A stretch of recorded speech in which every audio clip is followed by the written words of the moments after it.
Greetings, fam, and welcome to another episode of Wine and Wisdom. I am Dr. Carlia East. I am here to give you the wisdom. You have the wine. Get prepared to sip, savor, and elevate our minds.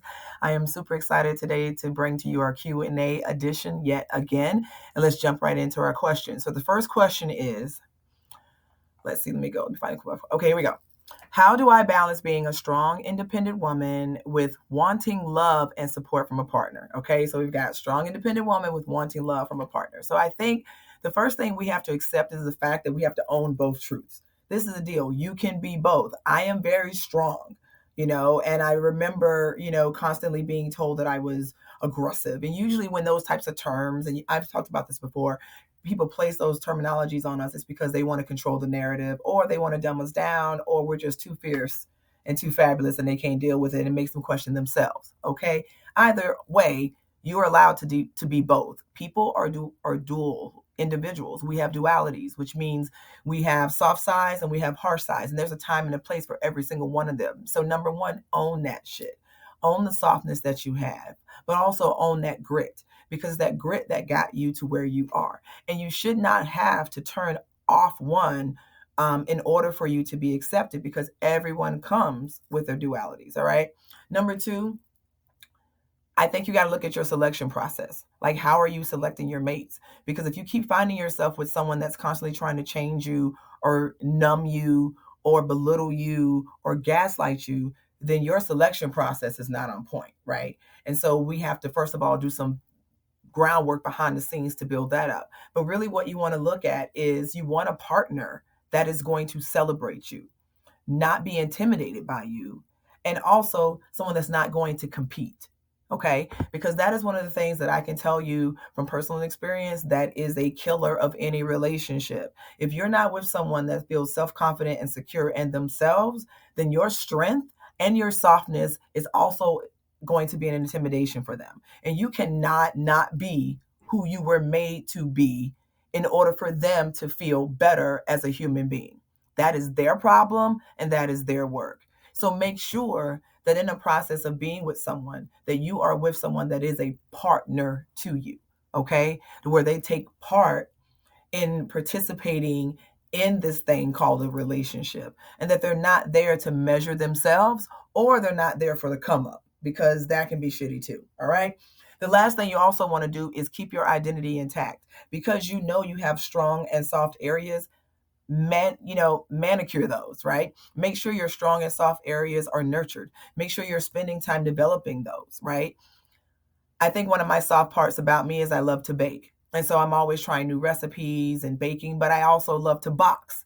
So I be liking to punch and hit shit too, right? That could be a lot for somebody. But the right person for you is going to understand your dualities and love and embrace all of them. That's the key. You do not have to prove yourself to anyone. You don't have to act like you're so strong to where you want to be by yourself. You don't have to act like you're so vulnerable to where you're needy. But there is a balance between the two. I'm going to sit up here and let y'all know straight up. Do I want to eventually be in a healthy relationship? Yes. Do I want to spend the rest of my years with someone that is compatible and compassionate with me? Yes. Do I need to? No, I don't need to. Okay. What they say, all I need to do is stay black and die. Like, for real. That's all I need to do. Right. But what I want is for a companionship. And I want that person to not come as a competitor. Okay. We're here to share and grow together. So can you do both? Yes. But make sure that you are standing firm on who you are and how you roll, and that in your selection process, you are making sure that these individuals can handle and navigate this well, and that they're not in competition. Because as soon as you see the competition in the race, okay, that you did not volunteer to be a part of. All right. Let's get to our second question. What does healthy self-care really look like when you're busy, tired, and burnt out?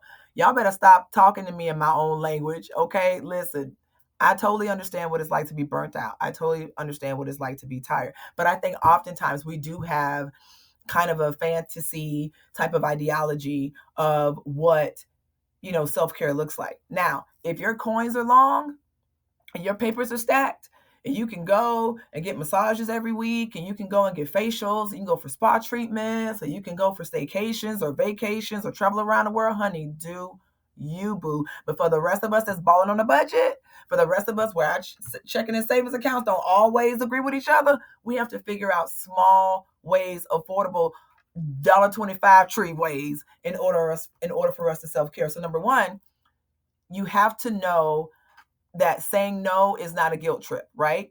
Like healthy self-care means saying no to people, because remember, when you say no to others, you're saying yes to yourself. And no is a complete statement, right? You don't have to give me a whole thesis behind it and validate why you're saying no. But the bottom line is, if you are being overwhelmed partially and burnt out, partially it's because you're taking on extra shit that's not yours to take on. So look at what you do for a living, right? Look at your career.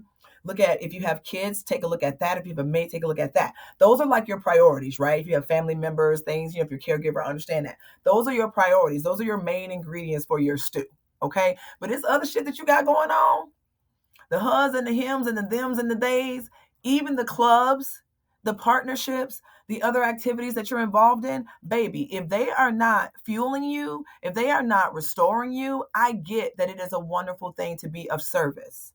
But another way to serve is self-serving, which means you have to take a minute for yourself, okay? And so look at the things that you're constantly being involved in. That's why your ass is tired, because you're running around trying to distract yourself with action instead of being still and recognizing that you need to rest. And not need to rest because you're lazy. You need to rest because you've earned it, which takes me to number 2.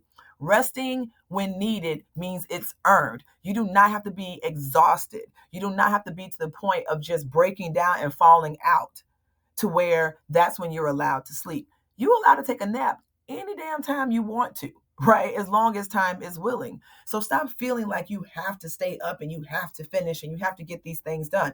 I don't want the only time that you rest to be from exhaustion, to be because you can't even stay up and keep your eyes open because you just, used all your energy, mental, physical, spiritual, and whatever else. You have to know that just being still allows you to restore. Rest leads to restoration, okay? Which allows you to be better in your next round. And so in order for you to do that, you got to take a pause, you got to take a break. And even if you're not necessarily going to sleep, you still need to just be still, sat down, be still, listen to some smooth jazz, get your mind into a place of calmness, because that can even restore you, even if you can't necessarily go to sleep or take a nap, okay?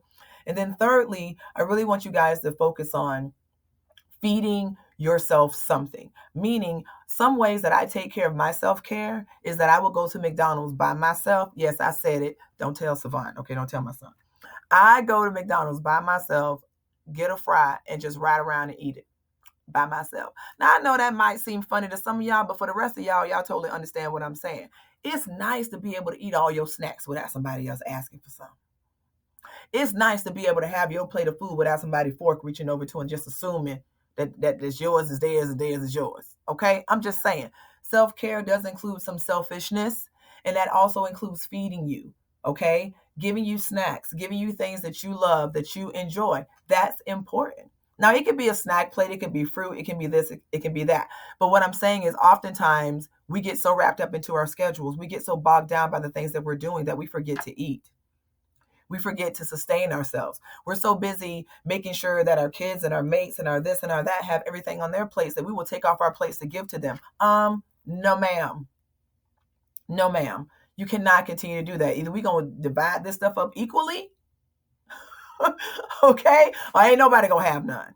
But you can continue to be the sacrificial lamb for your friends, for your family, for anybody else, okay? So in order for us to start self-caring, when we're exhausted and when we're burnt out, is start looking at the places that exhaust us and burn us out.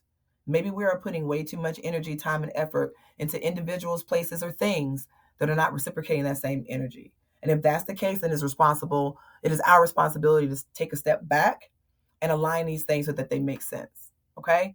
So keep sending in your questions. Please like, share, put some comments below. Let me know what your thoughts are. Send me some more questions. You guys have them. Again, thank you for listening to the podcast. Be healthy, be safe. I'll see you guys in a few weeks. Bye.